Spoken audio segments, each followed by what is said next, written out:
With the release of Fall Guy, it's time to stop and rank all 6 of David Leitch films from our least favorite to our favorite.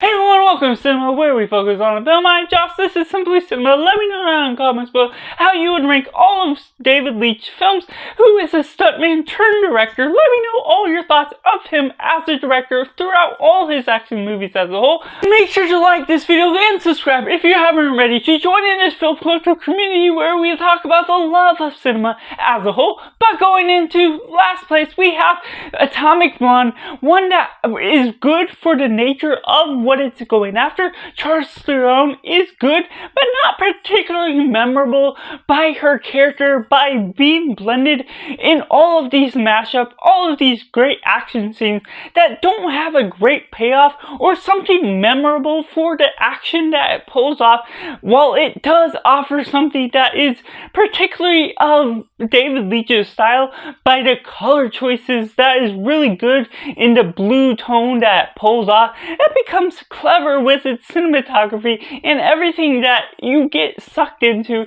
but ultimately the action and, like I was mentioning in particular, the character and story isn't necessarily one that I would particularly go after all the time. And coming in number 5, we have Deadpool 2. Now, while this is good for the nature of what it is doing as a comic book film, and Deadpool is a fun character and breaks the fourth wall, some of that doesn't always work for me. In particular, the crass and crude humor can be a little bit too much and overbearing for the nature of its film. The comedy does work and the action is definitely fitting for the nature of the character as well, but ultimately there's some jokes that go on too long and have a repetitive emotion that isn't always my particular style of comedy. So while it is a great nature to the character, and David Leitch handles the character and the script well for everything this film has to offer, it just doesn't always fit my vibe that I'm going after. And coming in number 4, we have Hobbs and Shaw from Fast and Furious franchise that I particularly love and just have a good time with. It stands out among the others not only because it's separate from the franchise, but it is utilizing Dwayne Johnson and Jason Statham and having a banter between the two as they don't want to work together, and just how that chemistry flows out, just having their high egos, is something that works actually effectively on screen, just with the way the flow of the story works, the action pieces that really works wonders to the nature of their banter, and also the background AI sort of agents going on in the background, and just the premises of the story alone, having this superhuman that sort of works with the AI. Idris Elba works great as the villain for this. You don't get too much depth to his character, but having the connection to Jason Statham's character in the past between Hobbs and Shaw and everything that flows about throughout this story is just fun banter and great action pieces that leads into a great third act with the element of family and the love that you can have within that touches more appropriately on that sort of subject than some of the previous Fast and Furious franchise has to offer. And coming in number 3, we have The Fall Guy, one that is a love letter to stuntmen, as David Leitch himself is a stuntman turned director, and what you have to offer for that has Ryan Gosling and Emily Blunt having a great chemistry on screen. There's certain matters where you don't necessarily get a lot with their backstory, but just with the way the story progresses, there's a convincing manner where their chemistry works, and just how Ryan Gosling is a stuntman that has to figure out all these things that are going on with a conspiracy against him, with things that have to go about with a murder and everything that goes along the way. Also, while he is trying to interwork his work with the director that Emily Blunt is going about as she's making a new movie, and just the inner workings of breaking the fourth wall and being self-aware of its own nature of setting up a split screen when they're talking about setting up a split screen with the in-universe movie and bringing that to the audience itself and creating a movie in this movie itself, creating some meta nature becomes just a vibe that I love to handle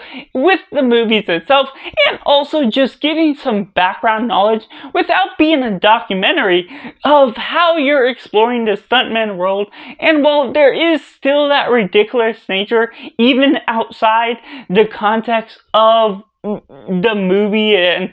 setting up precautions, it becomes something that I enjoy and goes into the world of movies, while specifically centering on the unsung heroes that are the stuntmen doing and taking the risk of creating all those fun action set pieces. And coming in at number 2, we have Bullet Train, one that I love the aesthetic. It's a manga universe taken to a whole nother level, and just what you get with all of these diverse characters told in an unchronological order because of your setup in different crazy places, and just the crazy humor, the fun places, and the claustrophobic setting where you're just stopped in this bullet train for most of the ride, and you're getting all of these different hitmen that are sent on different journeys, collaborated by the same person, and what you all get from that is so diverse in the nature of the characters as well as the nature of the humor, how that interworks, that is crazy and has a fun energy that flows throughout,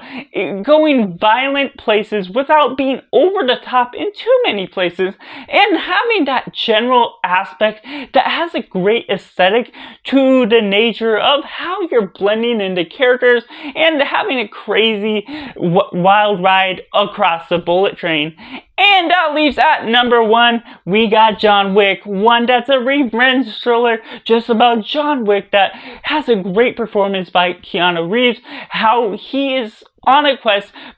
to find the killer of his dog and his wife, and what all flows out from that is just a wild ride that you can really feel the energy, really feel the drawn nature, and connect with his character from the get-go, just being the debut. But that is excellent for the nature of what David Leitch brings to the table, even though he is uncredited as a director, since Chad is also involved with that. But what you get from that is just so entertaining and yet so brutal, especially the R-rated nature that is very fitting for what the film has to offer, becoming compelling by the nature of the character of John Wick that sets up a good franchise on its own and becomes good for the nature of its writing, the compelling motives, and what you all get for the end of the story, what you're getting from the villains as well,